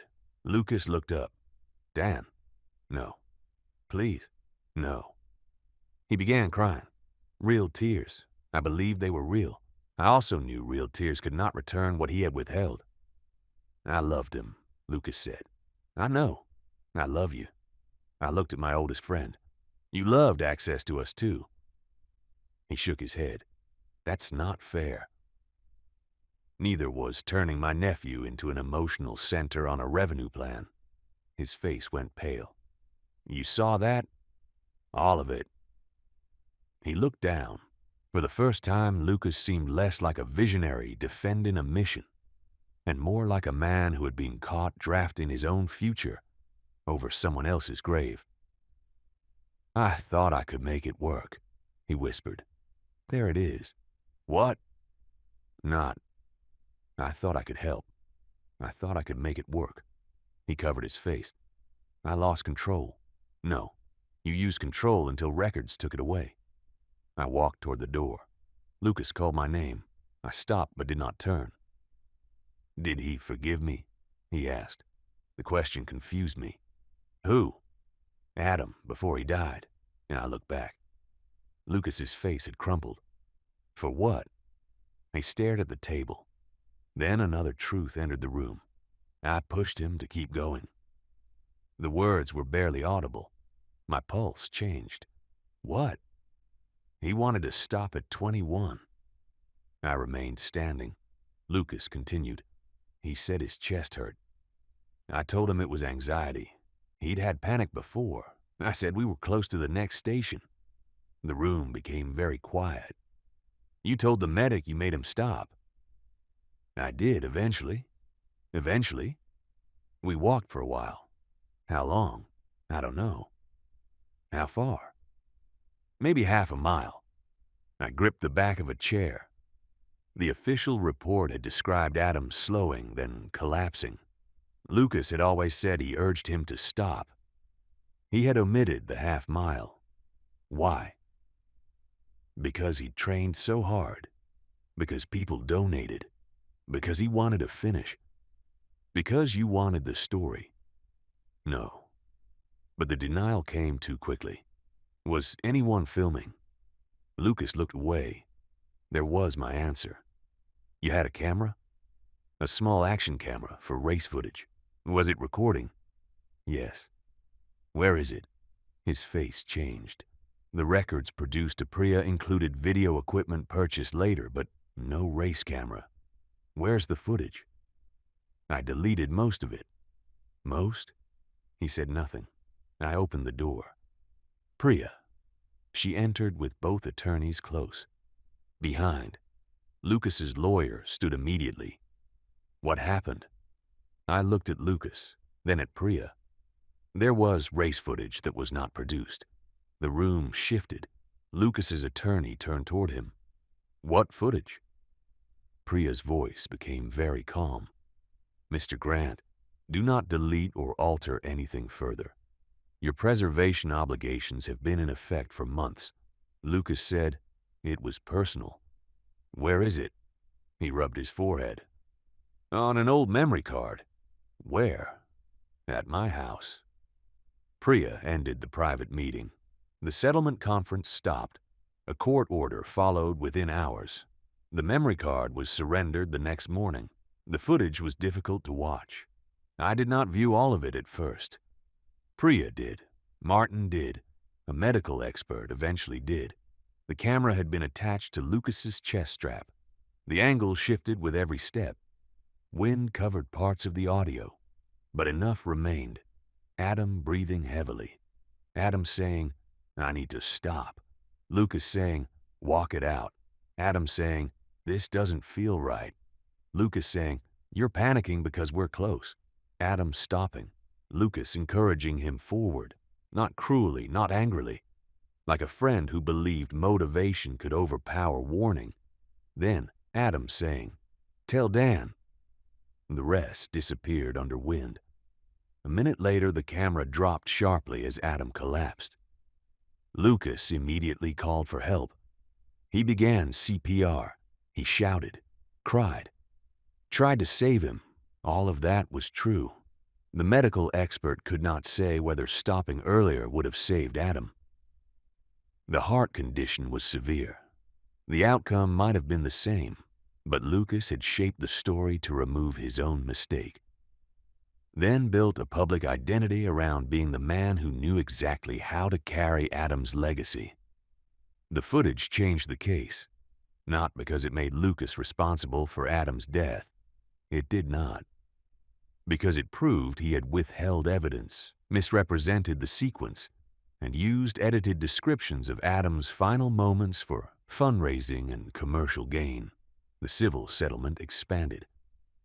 Lucas agreed to repay the full $22,341 withdrawn from the campaign.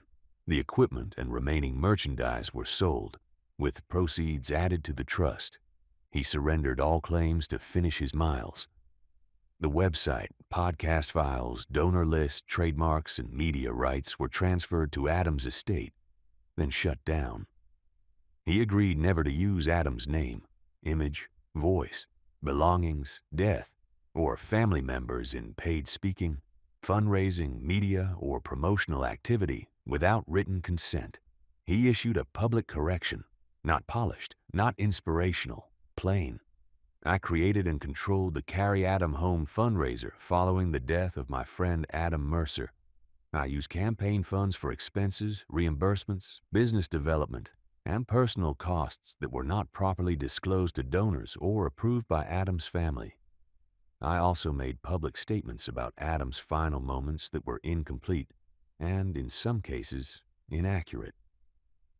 The remaining funds have been transferred to an independently administered memorial trust. I am repaying the funds I withdrew. I am no longer associated with any fundraising, media project, or organization using Adam's name. I apologize to Adam's family, his son, the donors, and the leukemia charity his race was intended to support. It was the apology attorneys produce when evidence leaves very little room. Still, it mattered. Donors deserved it. Ethan deserved it. Adam deserved better than a legend built from omissions. The case was referred to prosecutors after the financial records and deleted footage were disclosed. Lucas eventually pleaded guilty to a reduced financial charge related to misuse of campaign funds and falsified accounting. He did not go to prison. Some people thought he should have. He received probation, community service, restitution obligations, and restrictions related to charitable fundraising. His construction company closed. His speaking business never became real. The projected $1.2 million future remained inside a spreadsheet. I felt no satisfaction watching it collapse, only sorrow, not for the brand, for the friend I had believed existed beneath it. The settlement payments took 2 years. Lucas paid monthly, sometimes early, never late. I did not thank him. Restitution is not generosity. The memorial trust grew modestly. Ethan used part of it for counseling, later for college. He studied physical therapy, not engineering, filmmaking, or nonprofit leadership. His choice. That mattered. My mother refused direct support, except for the cost of replacing the locks and traveling to Ethan's school events.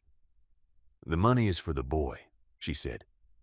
Some went to the childhood leukemia charity, not under the name Finish His Miles, not as a movement. Simply, in memory of Adam Mercer. The charity sent a letter each year showing what the donations supported: travel assistance for families, temporary lodging, meal vouchers, ordinary help. Adam would have liked that. He disliked galas. He liked useful things. The first anniversary of his death, we returned to the mountain, not for a public race. No cameras, no shirts, my mother, Natalie, Ethan, Emily, me. We walked only the lower section. My mother complained about the incline after 7 minutes and accused the mountain of being badly designed. That sounded like something Adam would have said. At a clearing, Ethan placed a small stone beside the trail. Nothing engraved, nothing permanent, just a stone he had carried from home. "What does it mean?" Emily asked. Ethan shrugged. "It means I put it there." That answer pleased me more than any mission statement ever could. The stone did not need to become content. We knew why it was there. That was enough. After everyone walked back toward the visitor center, I stayed behind for a moment. I stood beneath the trees and thought about Adam's final words. "Tell Dan." For months, I tried to finish the sentence. "Tell Dan I'm sorry. Tell Dan I love him. Tell Dan to take care of Mom. Tell Dan I should have stopped. Tell Dan the pasta was too spicy." Grief creates unfinished sentences and then punishes us for not knowing how to complete them. Eventually, I stopped trying. Adam had said my name. That was enough. Whatever he needed, some part of him reached for me. Lucas had withheld that because he believed it weakened his own importance. But once returned, the words no longer belonged to Lucas. They belonged to me. I carried them privately, not as a promise, not as a mission, as the last small piece of my brother that came home. 3 years after Adam died, I received a letter from Lucas. The envelope had no return address, but I recognized his handwriting. I left it unopened for a week. Then I read it. "Dan, I have written this many times. Most versions defended me. I threw those away. You were right. I saw attention gather after Adam died, and I convinced myself it was responsibility. Then I began believing I deserved to control it because I was there on the mountain. I was afraid that if the story became only about Adam and his family, then my part would disappear. I told myself that fear meant purpose. It was ego. I used the fund. I used the story. I used the fact that you trusted me. I also withheld Adam's words because they hurt me. He called for you, and I wanted to believe I was the person he needed at the end. I am sorry. I know apology does not restore friendship. I'm not asking you to respond. Lucas, I read the letter twice, then placed it in a drawer. Not with Adam's things. That distinction mattered. I believed Lucas. At least, I believed he finally understood parts of what he had done. But apology does not rebuild every structure it acknowledges destroying. Some bridges fail because no one noticed the cracks. Others fail because someone overloaded them after being warned. My friendship with Lucas had carried decades. Football practice, weddings, divorce, children, business failures, deaths. Then he placed money, attention, secrecy, and ambition onto it all at once. The structure did not survive. I did not hate him forever. Hatred is too much maintenance. But I never let him back into my life. Forgiveness, if that is what it became, happened without access. Emily graduated from college. Ethan grew taller than Adam had been. My mother aged rapidly after losing her younger son, though she denied it and continued treating medical advice as a personal insult. Natalie and I became something like family. Not close in the sentimental way, reliable. We called on birthdays, shared trust statements, attended Ethan's events. Sometimes reliability is the most respectful form love takes. Years later, Ethan asked whether he should watch the race footage. He was 21 by then, old enough to choose. I don't know, I told him. Did you watch it? Yes. Do you regret it? Sometimes. What would Dad want? There it was again. The question death leaves everyone abusing. I don't know, I said, and neither does anyone else. Ethan smiled faintly. Good answer.